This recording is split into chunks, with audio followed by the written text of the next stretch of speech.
দীর্ঘ কয়েক দশকের প্রতীক্ষা, বঞ্চনা এবং হতাশার অবসান ঘটিয়ে অবশেষে রাষ্ট্রীয়ভাবে ঘোষণা করা হল পেনশন ভাতা এক ধাক্কায় সম্পূর্ণ শতভাগ বৃদ্ধির চূড়ান্ত সিদ্ধান্ত। প্রিয় সরকারি চাকরিজীবী ভাই ও বোনেরা, আজকের সকালের আপডেট নিউজে আপনাদের স্বাগত।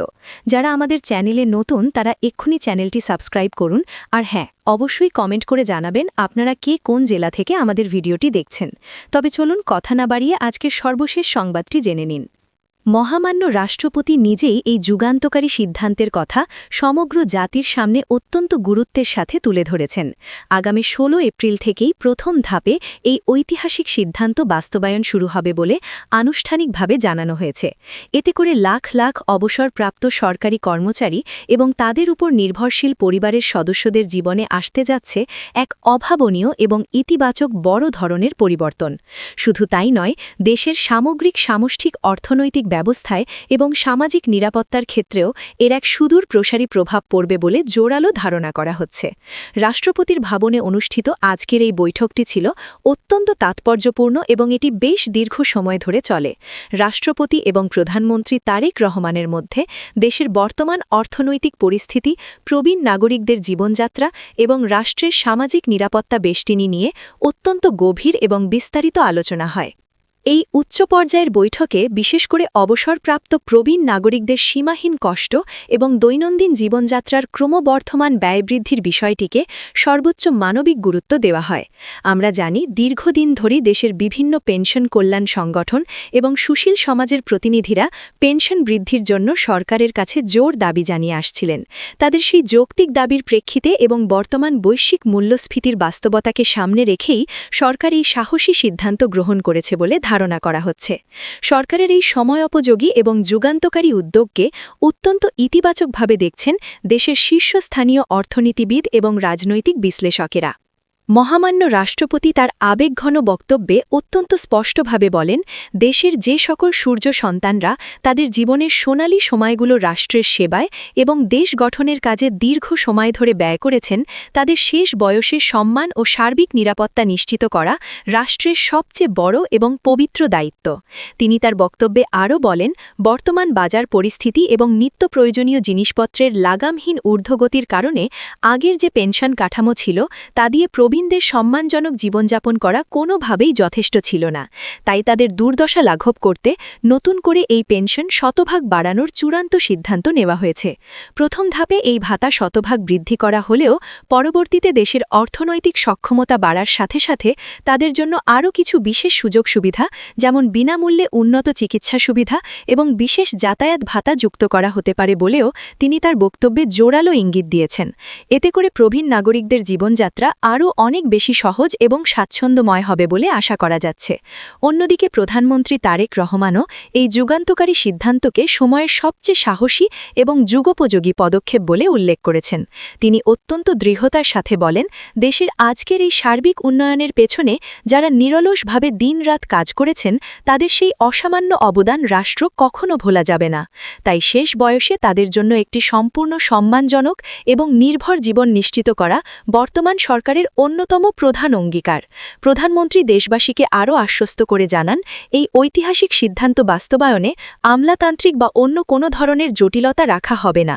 অত্যন্ত দ্রুত সময়ের মধ্যেই সকল দাপ্তরিক প্রক্রিয়া এবং গেজেট প্রকাশের কাজ সম্পন্ন করা হবে বলেও তিনি নিশ্চিত করেছেন।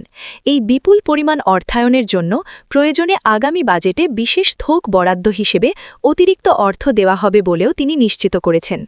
এই বিশাল ঘোষণার পরপরই দেশের বিভিন্ন প্রান্ত থেকে সর্বস্তরের মানুষের ইতিবাচক প্রতিক্রিয়া আসতে শুরু করেছে। বিশেষ করে অবসরপ্রাপ্ত কর্মচারীরা এই সিদ্ধান্তকে অশ্রুসিক্ত নয়নে স্বাগত জানিয়েছেন। অনেকেই এটিকে তাদের জীবনের সবচেয়ে বড় স্বস্তির খবর এবং সরকারের সেরা উপহার বলে উল্লেখ করেছেন। বিশেষ করে যে সকল প্রবীণ ব্যক্তিরা অত্যন্ত সীমিত আয় এবং চরম আর্থিক টানাপড়নের মধ্যে মানবেতর জীবনযাপন করছিলেন, তাদের জন্য এটি একটি কল্পনাতীত বড় সহায়তা হিসেবে কাজ করবে করবে। সামাজিক যোগাযোগ মাধ্যমগুলিতেও ব্যাপক ইতিবাচক আলোচনার সৃষ্টি হয়েছে এই যুগান্তকারী ঘোষণাকে কেন্দ্র করে।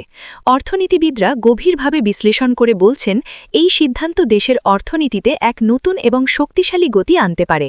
কারণ একসাথে এত বিপুল সংখ্যক পেনশনভোগীদের ক্রয় ক্ষমতা যখন দ্বিগুণ বৃদ্ধি পাবে, তখন স্বাভাবিকভাবেই দেশের অভ্যন্তরীণ বাজারে অর্থের ব্যাপক প্রবাহ বাড়বে। প্রবীণরা তাদের প্রয়োজনীয় ঔষধ, পুষ্টিকর খাবার এবং দৈনন্দিন চাহিদা মেটাতে অর্থ ব্যয় করবেন, যা প্রকারান্তরে দেশের উৎপাদনমুখী অর্থনীতিকেই চাঙ্গা করবে। তবে এর জন্য সরকারের কোষাগার থেকে বিশাল অঙ্কের ব্যয়ও বাড়বে বলে তারা সতর্ক করে উল্লেখ করেছেন। তাই দীর্ঘমেয়াদে এর অর্থনৈতিক প্রভাব কেমন হবে তা অনেকটাই নির্ভর করবে সরকারের সঠিক অর্থ ব্যবস্থাপনা এবং এই সিদ্ধান্তের দুর্নীতিমুক্ত বাস্তবায়নের ওপর। তবুও সামষ্টিক দৃষ্টিকোণ থেকে এটি একটি অত্যন্ত মানবিক এবং অত্যাবশ্যকীয় প্রয়োজনীয় পদক্ষেপ বলে মনে করছেন দেশের বিশিষ্টজনেরা। এদিকে এই ঘোষণার পরপরই সরকারি বিভিন্ন দপ্তরে এবং অর্থ মন্ত্রণালয়ে ইতোমধ্যেই বিশাল কর্মযজ্ঞ এবং প্রস্তুতি শুরু হয়ে গেছে। সংশ্লিষ্ট শীর্ষ কর্মকর্তারা জানিয়েছেন, পেনশন বৃদ্ধির এই জটিল প্রক্রিয়াটিকে অত্যন্ত দ্রুত এবং নির্ভুলভাবে সম্পন্ন করার জন্য আইটি বিশেষজ্ঞদের নিয়ে একটি বিশেষ টাস্ক ফোর্স বা টিম গঠন করা হয়েছে। সারা দেশের সকল পেনশনারদের ডেটাবেস অত্যন্ত দ্রুততার সাথে ডিজিটাল পদ্ধতিতে আপডেট করে নতুন হারে পেনশন প্রদানের ব্যবস্থা করা হচ্ছে, যাতে ঘোষণা অনুযায়ী আগামী 16 এপ্রিল থেকেই প্রথম ধাপ সফলভাবে কার্যকর করা যায়। ঠিক সেই লক্ষ্যেই সবাই দিনরাত কাজ করে চলেছেন। অর্থ মন্ত্রণালয় থেকে কঠোর নির্দেশনা দেওয়া হয়েছে যেন এই কাজে কোনো ধরনের গাফিলতি বা বিলম্ব না করা হয়। ইতোমধ্যেই অনেকের মনে প্রশ্ন জেগেছে। অনেকেই জানতে চাইছেন এই অভাবনীয় সুবিধা কারা পাবেন এবং কিভাবে এই অর্থ তাদের হাতে পৌঁছবে। সরকারের সংশ্লিষ্ট দায়িত্বশীল সূত্র থেকে পরিষ্কারভাবে জানানো হয়েছে, বর্তমান এবং আগামীতে অবসরগামী সকল সরকারি কর্মচারী এই বিশাল সুবিধার আওতায় স্বয়ংক্রিয়ভাবে আসবেন। এছাড়া যারা ইতোমধ্যে বছরের পর বছর ধরে পেনশন পাচ্ছেন, তাদের ক্ষেত্রেও এই শতভাগ বৃদ্ধি সমানভাবে কার্যকর হবে। খুব শীঘ্রই জনপ্রশাসন মন্ত্রণালয় থেকে একটি বিস্তারিত এবং পূর্ণাঙ্গ গেজেট প্রকাশ করা হবে বলে জানানো হয়েছে, যেখানে এই বিষয়ে সব ধরনের নিয়মকানুন এবং শর্তাবলী অত্যন্ত স্পষ্টভাবে উল্লেখ থাকবে, যাতে কারো মনে কোনো বিভ্রান্তি না থাকে। এই ঐতিহাসিক সিদ্ধান্তের ফলে দেশের সামগ্রিক সামাজিক নিরাপত্তা ব্যবস্থায় এক বড় ধরনের কাঠামোগত পরিবর্তন আসবে বলে সমাজবিজ্ঞানীরা মনে করছেন। দীর্ঘদিন ধরে অবহেলিত এবং সমাজের একপাশে পড়ে থাকা এক বিশাল প্রবীণ শ্রেণী নতুন করে রাষ্ট্রীয় গুরুত্ব এবং সম্মান পাচ্ছে। এটি ভবিষ্যতে উন্নত বিশ্বের মতো বাংলাদেশেও আরও বড় ধরনের সামাজিক সংস্কারের পথ খুলে দিতে পারে বলে অবসারীরা। সবশেষে এক কথায় বলা যায়, এই সিদ্ধান্ত শুধু একটি গতানুগতিক আর্থিক ঘোষণা নয়, এটি একটি চরম মানবিক এবং রাষ্ট্রীয় দায়বদ্ধতার অনন্য উদ্যোগ। এটি দ্ব্যর্থহীনভাবে প্রমাণ করে যে বর্তমান সরকার প্রবীণ নাগরিকদের প্রতি অত্যন্ত সংবেদনশীল এবং দায়িত্বশীল। এখন সারা দেশের সকল মানুষের নজর থাকবে আগামী 16 এপ্রিলের সেই ঐতিহাসিক দিনটির দিকে। কিভাবে এই বিশাল সিদ্ধান্ত মাঠ পর্যায়ে বাস্তবায়ন করা হয়, সেটি এখন দেখার বিষয়। বাস্তবায়ন প্রক্রিয়া যদি শতভাগ সফল হয়, তবে নিশ্চিতভাবেই এটি দেশের প্রশাসনিক এবং সামাজিক ইতিহাসে একটি অমর মাইলফলক হয়ে থাকবে। এখন সচেতন মহলে প্রশ্ন উঠছে, এই পেনশন বৃদ্ধির বাস্তব প্রভাব কতটা দ্রুত সাধারণ খেটে খাওয়া মানুষ এবং প্রবীণদের জীবনে দেখা যাবে। বিশেষজ্ঞরা অত্যন্ত আশাবাদী হয়ে বলছেন, যদি সরকারের নির্ধারিত সময় এবং পরিকল্পনা অনুযায়ী এর বাস্তবায়ন হয়, তাহলে খুব অল্প সময়ের মধ্যেই মাত্র কয়েক মাসের ব্যবধানে এর জাদুকরী এবং ইতিবাচক ফলাফল সবার চোখে পড়বে। বিশেষ করে দেশের প্রত্যন্ত গ্রামীণ এলাকায় বসবাসরত অবসরপ্রাপ্তদের জন্য এটি হবে এক বিশাল আশীর্বাদ এবং বড় স্বস্তির খবর। কারণ তাদের অনেকেই অত্যন্ত সীমিত আয়ের মধ্যে চরম কষ্টে জীবনযাপন করতে বাধ্য হচ্ছিলেন। চিকিৎসার অভাবে অনেকেই ধুকে ধুকে মরছিলেন। এই নতুন সিদ্ধান্ত তাদের দৈনন্দিন চিকিৎসা এবং বাসস্থানের খরচ মেটাতে দারুণভাবে সহায়তা করবে।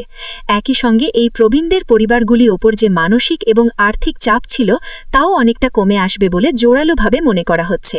আমাদের সমাজে অনেক ক্ষেত্রেই দেখা যায়, অবসরপ্রাপ্ত প্রবীণ ব্যক্তিদের নিজেদের ভরণপোষণ এবং চিকিৎসার খরচ বহন করতে গিয়ে তাদের সন্তান বা পরিবারের অন্য সদস্যদের উপর সম্পূর্ণভাবে নির্ভর করতে হয়, যা অনেক সময় পারিবারিক অশান্তির কারণ হয়ে দাঁড়ায়। এখন থেকে পেনশন শতভাগ বৃদ্ধি পেলে তারা নিজেরাই আর্থিকভাবে স্বাবলম্বী এবং স্বাধীন হতে পারবেন। এতে করে পারিবারিক সম্পর্কেও অনেক বেশি ইতিবাচক এবং সম্মানজনক পরিবর্তন আসবে বলে ধারণা করা হচ্ছে। সামাজিকভাবে এটি একটি শক্তিশালী এবং ইতিবাচক বার্তা বহন করবে যে রাষ্ট্র তার প্রবীণদের ভুলে যায় না। ভিডিওটি খুবই জরুরি, তাই দয়া করে সবার সাথে ভিডিওটি শেয়ার করতে ভুলবেন না। আর নতুন ভিডিও আপডেট পেতে এক্ষুনি চ্যানেলটি সাবস্ক্রাইব করুন।